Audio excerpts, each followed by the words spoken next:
మనం తల్లి గర్భములో పుట్టినది మొదలుకొని ఇప్పటి వరకు కూడా ఈ 2024 డిసెంబర్ 29వ తారీఖు వరకు కూడా దేవుడు ఏ విధమైనటువంటి ప్రతిఫలం ఆశించకుండా దేవుడు మనలను కాచి మన కుటుంబాలకు తల్లిగా తండ్రిగా మనలను నిలవబెట్టాడు. అందును బట్టి మనం చేయవలసినటువంటి పని ఏమిటంటే దేవునికి కృతజ్ఞతాస్తుతులు చెల్లించాలి. దేవునికి కృతజ్ఞతాస్తుతులు చెల్లించడం ద్వారా తను చేసినటువంటి మానవుల పట్ల చేసినటువంటి కార్యక్రమాలను లేదంటే దేవుడు మనకు చేసినటువంటి మేలును బట్టి మన స్తుతులు చెల్లించడం ద్వారా ఆయన సంతోషపడతాడు. మనకి ఎవరైనా సహాయం చేస్తే వారికి మనం వందనాలు చెబుతూ ఉంటాం, థ్యాంక్స్ చెప్తూ ఉంటాం, ఏ చిన్న సహాయం చేసినా కానీ మనకు ప్రాణం, ఆత్మ, దేహం, కుటుంబం, తినటానికి తల్లి గర్భంలో పుట్టినది మొదలుకొని తినడానికి తిండి, తాగటానికి నీరు, ఉండటానికి గృహాలు, ఉండటానికి నీడ, భూమి మీద దేవుడు మనకు స్థానం కల్పించాడంటే కేవలము ఆయన కృప మాత్రమే. దేవుడు ఏ విషయాల్లో మనల్ని కృతజ్ఞతాస్తుతులు కోరుతున్నాడో బైబిల్ గ్రంథంలో రాసున్నాయి. కానీ ఒక మాట చదువుకుని దానికంటే ముందుగా ఒక ముందు వచ్చిన నేను చదవాలని ఆశపడుతూ ఉన్నాను. కీర్తన గ్రంథం 6వ అధ్యాయము 5వ వచనాన్ని జ్ఞాపకం చేసుకుందాం. కీర్తన గ్రంథము 6వ అధ్యాయము 5వ వచనాన్ని మనం జ్ఞాపకం చేసుకుంటే, కీర్తన గ్రంథం 6వ అధ్యాయము 5వ వచనాన్ని జ్ఞాపకం చేసుకుందాం, చదువుకుందాం. మరణమైన వారికి నిన్ను గూర్చినటువంటి జ్ఞాపకము లేదు, పాతాళములో ఎవరు నీకు కృతజ్ఞతాస్తుతులు చెల్లించుదురు చాలు. మరణమైనటువంటి వారికి నిన్ను గూర్చినటువంటి జ్ఞాపకము ఎందుకు చెప్పండి?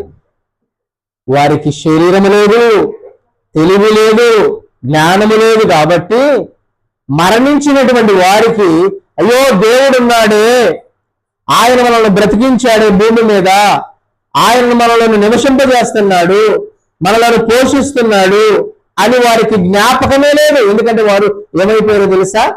మరణించారు, మరణించి వెళ్ళిపోయారు. వారు వేరొక లోకానికి వెళ్ళిపోయినటువంటి వారికి దేవుడు ఎలాగ మేలు చేస్తాడు? వారు దేవుడు కూడా ఆయన అంటున్నాడు, మరొక వచనంలో ఆయన అంటున్నాడు కదా, ఎలాంటి లోకానికి వెళ్ళిపోయారు వారు అని అంటే, యోబు గ్రంథం 10వ అధ్యాయం చూడండి ఒకసారి. యోబు గ్రంథం 10వ అధ్యాయము 21, యోబు గ్రంథం 10వ అధ్యాయము 21, 22 వచనాలు మనం జ్ఞాపకం చేసుకుంటే, ఎలాంటి లోకానికి వీళ్ళు వెళ్ళిపోయారు అని అంటే జ్ఞాపకం చేసుకుంటే 10వ అధ్యాయము 21 నా దినములు కొంచెమే కదా, తిరిగి వెలుపలకు రాజాలని దేశమునకు, అంధకారము మరణాంధకారము గల దేశమునకు, కటికి చీకటి అయి గాఢాంధకారమైన దేశమునకు భ్రమ పుట్టించు, మరణాంధకార దేశమునకు వెలుగే చీకటిగా గల దేశమునకు నేను వెళ్ళక ముందు కొంతసేపు నేను తెప్పరిల్లినట్లు నన్ను విడిచి నా జోలికి రాకుండుము.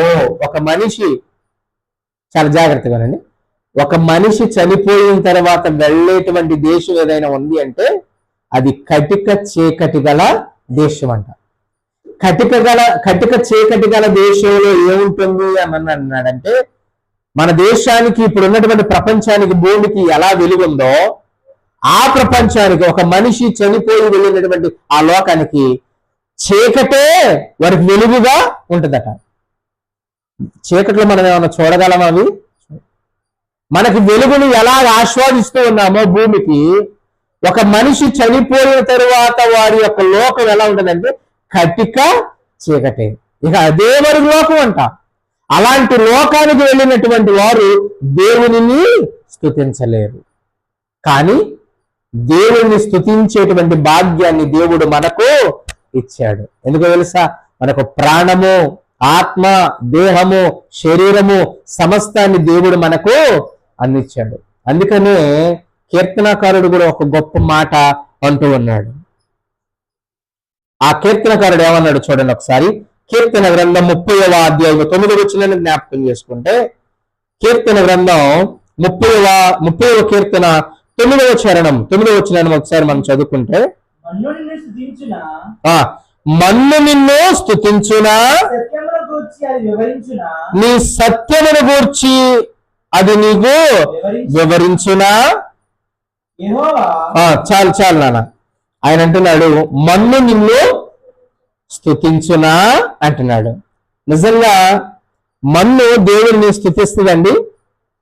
నీ సత్యమును గూర్చి అది వివరించునా అంటున్నాడు. అంటే దాని అర్థం ఏంటంటే, అక్కడ రాయబడినటువంటి అర్థం, మట్టిలోనికి వెళ్ళిపోయినటువంటి వారు, చనిపోయినటువంటి వారు దేవుడిని ఏం చేయలేరు?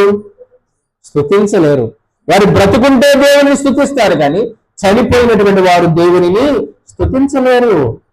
మన్ను నిన్ను స్తుతిస్తుందా అంటే, మంటికి జ్ఞాపక శక్తి లేదు, మంటికి తెలివి లేదు, శరీరము లేదు, వీరు దేవుడు కాదు, మనిషి కాదు అన్నటువంటి జ్ఞాపక శక్తి మన్నుకు లేదు. కాబట్టి అది జడ పదార్థం. చనిపోయినటువంటి వారు కూడా అంతే. మంటిలోకి వెళ్ళిపోయినటువంటి వారు దేవునిని స్తుతించలేరు అన్నాడు. అదే కీర్తనకారుడు మరొక మాట అంటున్నాడు. 88వ కీర్తనలో కూడా మరొక మాట చదువుతున్నాడు చూడండి. 88వ కీర్తన 10, 11, 12 వచనాల్లో ఒక మంచి మాట రాయబడి ఉన్నాడు చూడండి ఒకసారి. 88వ కీర్తన 10, 11, 12 వచనాల్లో ఏమని రాయబడి ఉన్నాడంటే,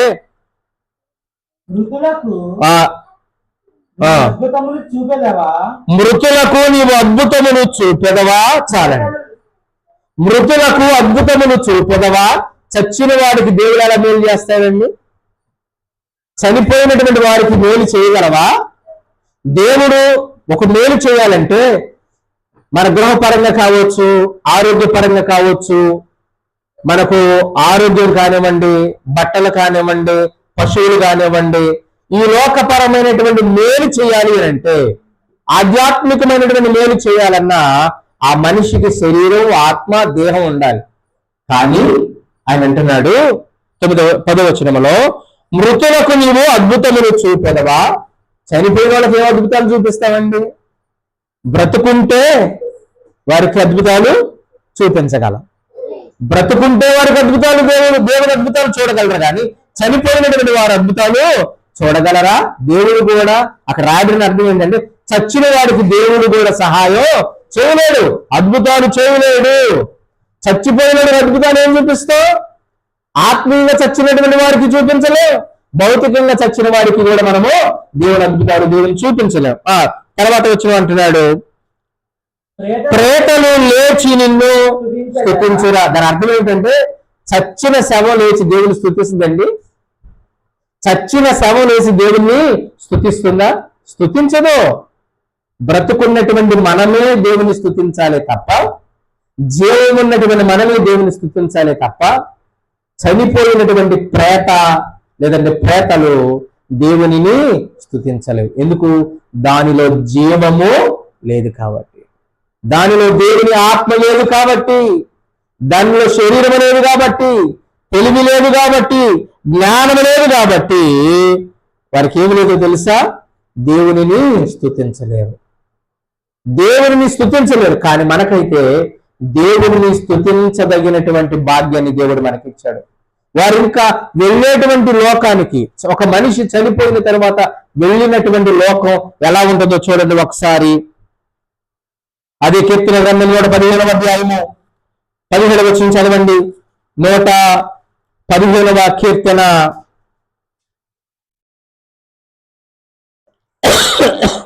115వ కీర్తన 17వ చరణాన్ని మనం చూద్దాం.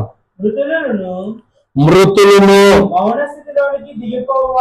మౌన స్థితిలోనికి దిగిపోవారును యెహోవాను స్తుతింపరు.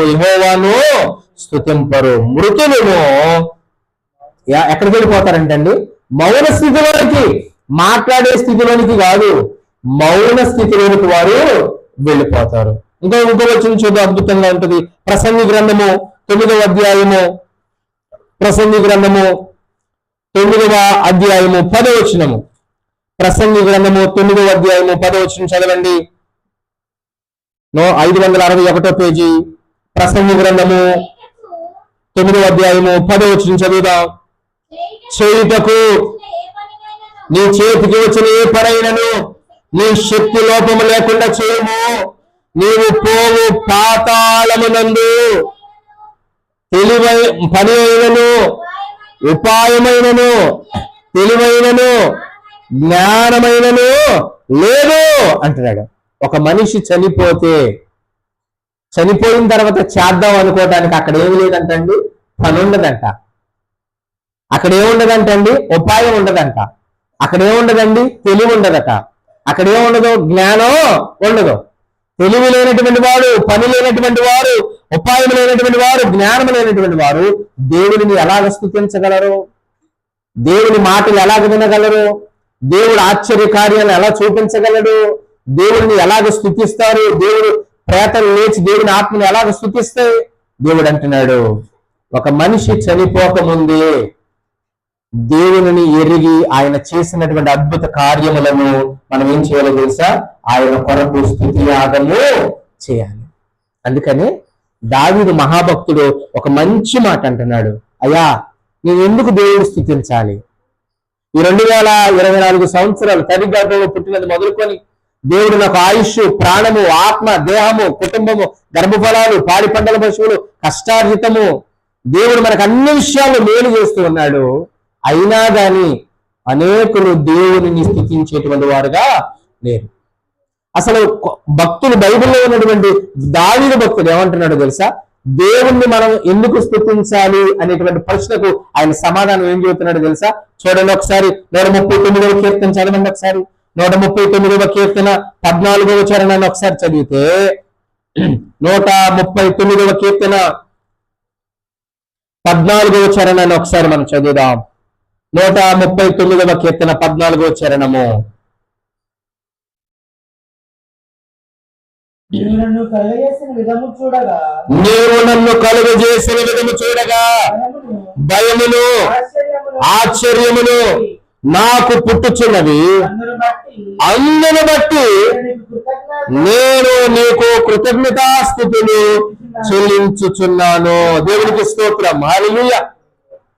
దావీదు మహాభక్తుడు దేనికి స్తుతిస్తున్నాడు దేవుని అంటే, అయ్యా నాకు 5,000 గుర్రాలు ఇచ్చావు, నాకు రాజ్యం ఇచ్చావు, కొండల్లో తిరిగేటువంటి వాడిని నన్ను పైకి తీసుకొని వచ్చావు, గొర్రెలు రాసుకునేటువంటి వాడికి నాకు అధికారం ఇచ్చావు, నాకు చేతికర్ర ఇచ్చావు, రాణుల్ని ఇచ్చావు, బిడ్డల్ని ఇచ్చావు, అందుకు నిన్ను స్తుతిస్తానయ్యా.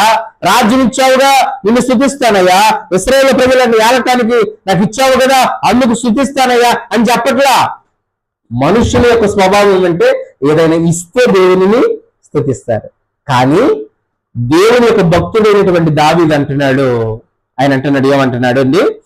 నా తల్లి గర్భమునందు నన్ను కలుగు చేశావు, నిర్మించిన వాడు నీవు నన్ను కలుగు చేసిన విధము చూడగా భయములు, ఆశ్చర్యము నాకు పుట్టుచున్నవి.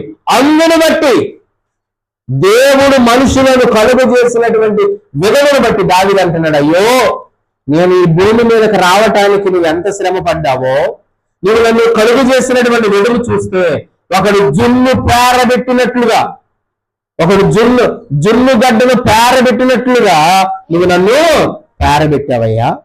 ఇదిగో నరములతో నన్ను సంధించావు, ఎముకలతో, కేళ్లతో నన్ను సంధించావు, మాంసముతో, నరములతో నన్ను సంధించి ఈ భూమి మీదకి నన్ను నడిపించావు. ఎన్నికలైనటువంటి నన్ను నువ్వు ఎన్నుకున్నావు కాబట్టి అసలు నువ్వు నన్ను పుట్టించినటువంటి విధమే నాకు భయం కలుగుతుంది. అందును బట్టి నేను ముందేం చేస్తున్నా తెలుసా? నిన్ను స్తుతిస్తానయ్యా అంటున్నాడు. అంతేకాదు, ఆయన స్తుతించడానికి ఎప్పుడు స్తుతిస్తాం మనం అంటే మేలు జరిగితే స్తుతిస్తాం. ఆయన అంటున్నాడు, ఉదయమో ఆరాధన సమయంలోనో మనం దేవుని స్తుతిస్తాం. కానీ కీర్తనకారుడు మరొక అడుగు ముందుకేసి అంటున్నాడు, నిన్ను ఎందుకు స్తుతించాలో, ఎప్పుడు స్తుతించాలో నేను ఎప్పుడు స్తుతిస్తానో తెలుసా? చూడండి ఒకసారి 119వ కీర్తనలో ఎప్పుడు స్తుతిస్తానని అంటున్నాడంటే, 119వ కీర్తన 62వ వచనం చూడండి ఒకసారి. 119వ కీర్తన 62వ చరణం చదువుకుంటే,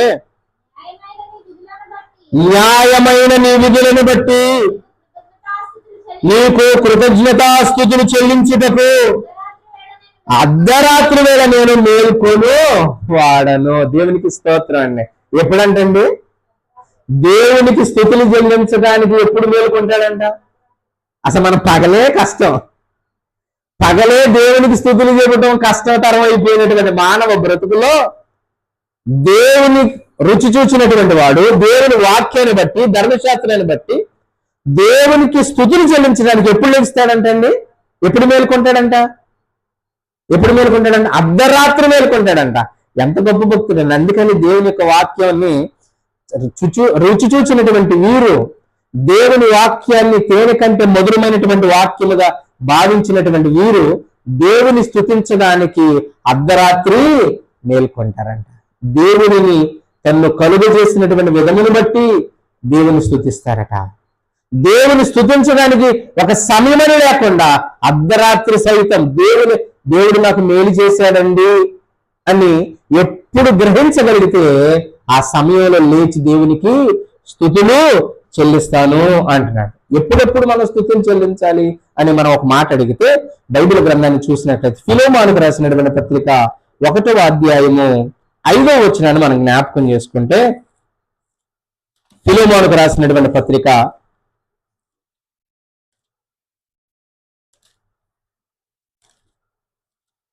చూడండి. ఫిలోమోనుకు రాసినటువంటి పత్రిక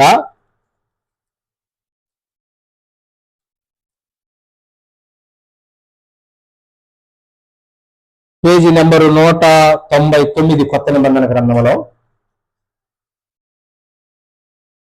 ఫిలోమోనుకు రాసినటువంటి పత్రిక 1వ అధ్యాయము 5వ వచనాన్ని మనం జ్ఞాపకం చేసుకుంటే 4 నుంచి 6 కలిసే ఉంటాయి. 199వ పేజీ. నీ ప్రేమను గుర్చి ప్రభువైన యేసు ఎడల సమస్త పరిశుద్ధుల ఎడలను నీకు కలిగి ఉన్న విశ్వాసమును గురించి నేను విని నా ప్రార్థనను నీ నిమిత్తము విజ్ఞాపన చేయొచ్చు. ఎల్లప్పుడు నా దేవునికి కృతజ్ఞతాస్తుతులు చెల్లించు. చాలండి. ఎప్పుడంటండి? ఎల్లప్పుడూ దేవునికి కృతజ్ఞతాస్తుతులు చెల్లించాలి. కేవలము డిసెంబర్ 31వ తారీఖునే రాదు, కేవలము మనకు మేలు చేస్తేనే రాదు, కేవలము దేవుని వలన మనం మేలు పొందుతేనే కాదు. కానీ దావీదు మహాభక్తుడు అన్నట్లుగా అసలు నువ్వు నన్ను కలుగు చేసిన విధమును బట్టి నేను ముందు నీకు కృతజ్ఞతాస్తుతులు చెల్లిస్తున్నాను. నువ్వు నన్ను కలుగు చేసిన విధమును బట్టి, నువ్వు నాకు చేసినటువంటి మేలును బట్టి అర్ధరాత్రి సైతం నేను మేల్కొని నీకు స్తుతులు చెబుతున్నాను. అంతేకాదు ఈ భక్తుడు అంటున్నాడు, ఫిలోమోనుకు రాసినటువంటి పత్రికలో ఇంకొక అడుగు ముందుకు వేసి ఆ మాట చెబుతున్నాడు. ఎల్లప్పుడూ కూడా దేవునికి ఏం చేయాలంటండి? కృతజ్ఞతాస్తుతులు చెల్లిస్తూ ఉన్నాడు. ఇంకా దేనికి మనము దేవుని కొరకు కృతజ్ఞతాస్తుతులు చెల్లించాలో తెలుసా? చూడండి, దశలోనికి రాసినటువంటి 2వ పత్రికలు మనం చూసినట్లయితే 2వ అధ్యాయం 13వ వచనము, దశలోనికి రాసినటువంటి 2వ పత్రిక 2వ అధ్యాయము 13వ వచనాన్ని మనం జ్ఞాపకం చేసుకుంటే, ప్రభు వలన ప్రేమింపబడిన సహోదరులరా, ఆత్మ మిమ్మల్ని పరిశుద్ధ పరచుబడుట వలన మీరు సత్యమును నమ్ముట వలనను రక్షణ పొందుటకు దేవుడు ఆది యందు మిమ్మల్ని ఏర్పరచుకొనును గనుక మిమ్మల్ని బట్టి ఎల్లప్పుడూ దేవునికి కృతజ్ఞతాస్తుతులు చెల్లింపబద్ధులమై ఉన్నాము. దేవునికి స్తోత్రం. హల్లెలూయా. ఏం చేయడానికంటండి? ఆయన దేవుడు మనలను ఏర్పాటు చేసుకున్నటువంటి విధమును బట్టి దేవునికి ఏం చేయాలి? దేవునికి కృతజ్ఞతాస్తుతులు చెల్లించాలి. మనకంటే గనులు, మనకంటే గొప్పవారు, మనకంటే పలుకుబడి ఉన్నటువంటి వారు, అందచందాలు కలిగినటువంటి వారు, చదువు జ్ఞానం కలిగినటువంటి వారు, రాజకీయ పలుకుబడి కలిగినటువంటి వారు, గొప్ప లాయర్లు, డాక్టర్లు, ఇంజనీర్లు, న్యాయాన్ని చూసేటువంటి వారు, న్యాయ విమర్శకులు, సమాజంలో ఎంతో మంది గొప్ప వాళ్ళు ఉన్నప్పటికీ కూడా దేవుడు తన రక్షణను ఆనందించడానికి, తన రక్షణ కొరకు పిలువబడినటువంటి మనము సత్యమును నమ్మి ఆయన రక్షణ పొందడానికి ఏర్పాటు చేసుకున్నటువంటి మనల్ని బట్టి మనం ఎల్లప్పుడూ ఏం చేయాలంటే దేవునికి కృతజ్ఞతాస్తుతులు చెల్లించాలి అంటున్నాడు. అంటే ఆత్మ వలన మనం ఏం చేసామని తెలుసా, దేవుని వలన ఏర్పాటు మనము చేయబడ్డాం. ఏదో దేవుడు మేలు చేశాడు కాబట్టి మనం దేవుణ్ణి నమ్ముకోలా, దేవుని ఆత్మ వలన మనము దేవుని చేత ఏర్పాటు చేయబడ్డాం కాబట్టి దేవునికి కృతజ్ఞతాస్తుతులు చెల్లించాలి. అంతే. అదే విధంగా దశలోనికి రాసినటువంటి మొదటి పత్రికలో 5వ అధ్యాయం 15వ వచనంలో మనకు జ్ఞాపకం చేసుకున్నట్లయితే, అదే దశలోనికి రాసినటువంటి మొదటి పత్రికలో 5వ అధ్యాయము 18వ వచనాన్ని మనం చూసినట్లయితే 16 నుంచి, ప్రతి విషయమునందును కృతజ్ఞతాస్తుతులు చెల్లించుడి, ఈలాగు చేయుట యేసు క్రీస్తునందు మీ విషయములలో దేవుని చిత్తము. దేవునికి స్తోత్రం. ఏ విషయాలంటండి? ప్రతి విషయములో, పిల్లల చదువులా, ఇల్ల, పశువ, ఆరోగ్యమా, సంపద, సిరింబట్ట, దేవుడు మనకిచ్చినటువంటి ప్రతి ఈవిని బట్టి ఏం చేయాలంటండి? ప్రతి విషయములో దేవునికి కృతజ్ఞతాస్తుతులు చెల్లించేటువంటి వారుగా ఉండాలి. అదే దశలోనికి రాసిన పత్రిక 2వ అధ్యాయంలో 13వ వచనం కూడా చదవండి. ఇంకెప్పుడు ఆయన చదువుతున్నాడు. దశలోనికి రాసినటువంటి అదే పత్రికలో 2వ అధ్యాయం 13వ వచనంలో కూడా ఏమంటున్నాడు చూడండి ఒకసారి. ఆ హేతువు చేతను మీరు దేవుని గురించి వర్తమాన వాక్యము మా వలన అంగీకరించినప్పుడు మనుషుల వాక్యముని ఎంచక అది నిజముగా ఉన్నది, దేవుని వాక్యముని దాన్ని అంగీకరించి తిరిగి గనుక మేము మానక దేవునికి కృతజ్ఞతాస్తుతులు చెల్లించుచున్నాము. దేవుని స్తోత్రం. అపోస్తలుడైనటువంటి పౌలు అంటున్నాడు, మేము చెప్పినటువంటి వాక్యము దేవుని వాక్యమని గ్రహించారు, అది లోకరక్షకుని వార్తను గ్రహించారు కాబట్టి వాక్యాన్ని వాక్యములాగా విన్నారు. అది మా మాటగా మీరు నమ్మలేదు, అందును బట్టి మీరు రక్షింపబడ్డారు కాబట్టి అందును బట్టి మేము ఏం చేస్తామో తెలుసా, మానక కృతజ్ఞతాస్తుతులు చెల్లించుతున్నాం. మన జీవితంలో కూడా చేయవలసినటువంటి పని అదే. దేవుడు మేలు చేస్తే స్తుతి, లేకపోతే కాదు, కానీ మానక చేయాలి. ఎల్లప్పుడూ దేవునికి కృతజ్ఞతాస్తుతులు చేయాలి. అలాగే మనల్ని నిర్మించినటువంటి, ఏర్పాటు చేసుకున్నటువంటి దేవుని బట్టి మనము కృతజ్ఞతాస్తుతులు దేవునికి చెల్లించాలి. అసలు మనల్ని దేవుడు తల్లి గర్భంలో రూపింపబడక మునిపే దేవుడు మనల్ని ఎరిగాడు కాబట్టి ఈ భూమి మీదకు తీసుకొచ్చినటువంటి విధానమును బట్టి దేవునికి కృతజ్ఞతాస్తుతులు చెల్లించాలి. ఒక్క అడిగేసి ఆయన అంటున్నాడు, ఏమంటున్నాడు చూడండి, కొలస్సీలకు రాసినటువంటి పత్రికలో ఇంకొక అడిగేసి ఆయన ఏమని చెబుతున్నాడు తెలుసా? 3వ అధ్యాయం 17వ వచనంలో, కొలస్సీలకు రాసిన ఆ వెనకాల పేజీ, కొలస్సీలకు రాసినటువంటి పత్రికలో 3వ అధ్యాయం 17వ వచనంలో ఆయన ఇంకొక మాట ఏమని చెబుతున్నాడు చూడండి ఒకసారి. మరియు మాట చేత గాని క్రియ చేత గాని మీరేం చేసినను ప్రభువైన యేసు ద్వారా తండ్రి అయినటువంటి దేవునికి కృతజ్ఞతాస్తుతులు చెల్లించచ్చు సమస్తమును ఆయన పేరట చేయడు. ఏం చేసినా గాని. ఇంకో మాట అంటే, మనం తినినను తాగినను కూడా ఎవరికి మహిమ కావాలంట? దేవునికి మహిమ కావాలి. ఆయన అంటున్నాడు కదా 17వ వచనంలో, మరి మీరు ఏం చేసినా గాని ప్రభువైనటువంటి యేసుక్రీస్తు ద్వారా తండ్రికి కృతజ్ఞతాస్తుతులు చెల్లించేటువంటి వారముగా మనము ఉండాలి అని చెబుతున్నాడు. అంతేకాదు, పరిశుద్ధులతో పాలు పొందేటువంటి అవకాశాన్ని దేవుడు ఇచ్చినందుకు, దేవుడు మనల్ని ఏర్పరుచుకున్నందుకు, దేవుడు మనలను తన ఆత్మ ద్వారా ఏర్పాటు చేసుకున్నందుకు, ప్రతి విషయంలో మానక ప్రతి ఏమి చేసినా గానీ మనం కలుగు చేసిన విధమును బట్టి ఎల్లప్పుడూ దేవునికి ఏం చేయాలో తెలుసా? కృతజ్ఞతాస్తుతులు చెల్లించాలి. ఎందుకు కృతజ్ఞతాస్తుతులు చెల్లించాలంటే దేవుడు మనలను ఎన్నుకున్నటువంటి విధానమును బట్టి. మరి మనకంటే గొప్పలు లేరా? దేవుడు వారిని ఎన్నుకోవాలా. మనకంటే చదువుకున్నటువంటి వారు ఉన్నారు, అందచందాలు కలిగినటువంటి వారు ఉన్నారు, లోక జ్ఞానం కలిగినటువంటి వారు ఉన్నారు. కానీ వారందరూ ఏమయ్యారో తెలుసా? ఒక్క మాట చదివి నేను ముగిస్తాను. యెషయా గ్రంథం 24వ అధ్యాయము 4వ వచనాన్ని చదువుకుందాం. యెషయా గ్రంథము 24వ అధ్యాయము 4వ వచనాన్ని జ్ఞాపకం చేసుకొని మనకి ముగించుకుందాం. యెషయా గ్రంథము 24వ అధ్యాయము 4వ వచనం. యెషయా గ్రంథము 24వ అధ్యాయము 4వ వచనాన్ని జ్ఞాపకం చేసుకుంటే, దేశము వ్యాకులము చేత వాడిపోచున్నది, లోకము దుఃఖము చేత క్షీణించిపోచున్నది, భూజనులలో గొప్పవారు. అమ్మ ఎవరంటే అండి? గొప్పోళ్ళు. గొప్పోళ్ళే క్షీణించిపోతుంటే వాళ్ళకంటే చదువు తక్కువే, మనకి వాళ్ళకంటే అందం తక్కువే, వాళ్ళకంటే జ్ఞానం తక్కువే, డబ్బు తక్కువే, పలుకుబడి తక్కువే. అయినప్పటికీ కూడా దేవుడి వాక్యం వలన మనం ఏం చేయబడ్డాం తెలుసా? అసలు మనం పుట్టినందుకు దేవునికి కృతజ్ఞతాస్తుతులు చెల్లించాలి. రెండవది ఆయన చెబుతున్నాడు కదా, ఆయన ఆత్మ వలన మనం ఏం చేయాలి తెలుసా? ఏర్పాటు చేయబడ్డాం. మూడవది, ప్రతి విషయంలో ఆయనకు కృతజ్ఞతాస్తుతులు చెల్లించేటువంటి వారిగా ఉండాలి. ఎలా చెల్లించాలి అంటే మానక ఆయనకి కృతజ్ఞతాస్తుతులు చెల్లించాలి.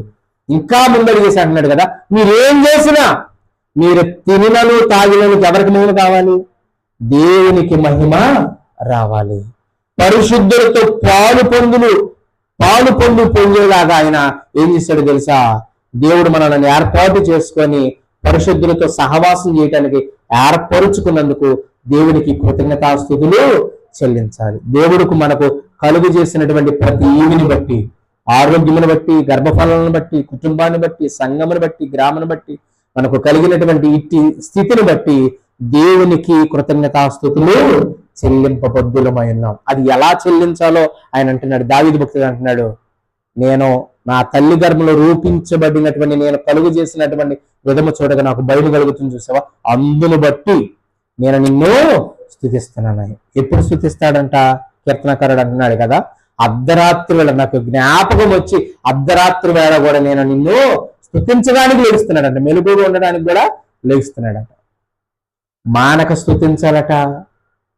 ఇంకా మనం తినినను తాగినను ఆయనకి మహిమ కలుగుతూ ఆయన స్తుతించాలట. మనం కలుగు చేసినటువంటి నిమిత్తాన్ని బట్టి స్తుతించాలంట.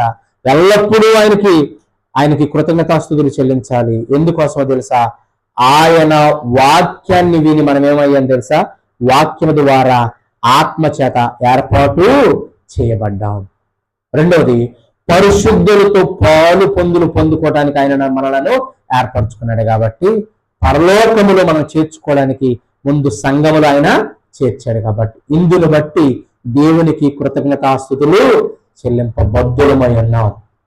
డిసెంబర్ 31వ తారీఖు చివరి దినం, సంవత్సరము మొదలు నుండి సంవత్సరాంత వరకు కాపాడినందుకు అనేక సంఘాలు, అనేక బిడ్డలు కృతజ్ఞతాస్తుతులు చెల్లిస్తారు.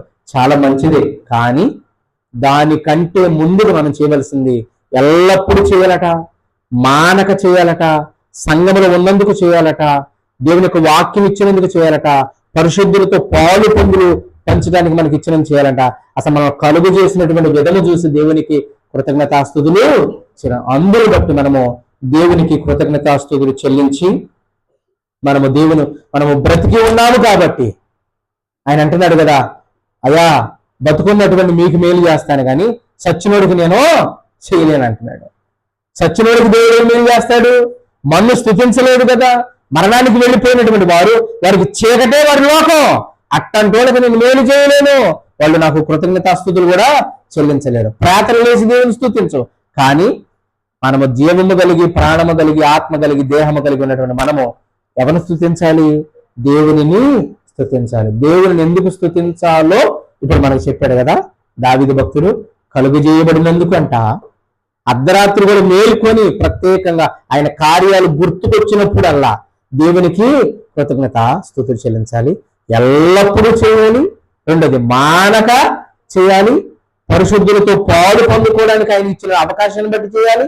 ఆయన రక్షణ ఆత్మచేత మనలను ఏర్పాటు చేసుకునేటువంటి విధానం బట్టి దేవునికి కృతజ్ఞతాస్తుతులు చేయాలి. ఆ రీతిగా దేవుడు మనలను, మన జీవిత పర్యంతము దేవుడు మన కుటుంబాలను బట్టి, మన పశువులను బట్టి, మన సంఘమును బట్టి, మన గ్రామమును బట్టి దేవుడు మనలను ప్రతి విషయంలో దేవునికి ఏం చేయాలి? కృతజ్ఞతాస్తుతులు చెల్లించేటువంటి వారుగా ఉండాలని ప్రభు పేరట మనం చేస్తున్న మాటలు ముగిస్తున్నాము. కళ్ళు మూసుకొని చిన్న ప్రార్థన చేసుకుందాం.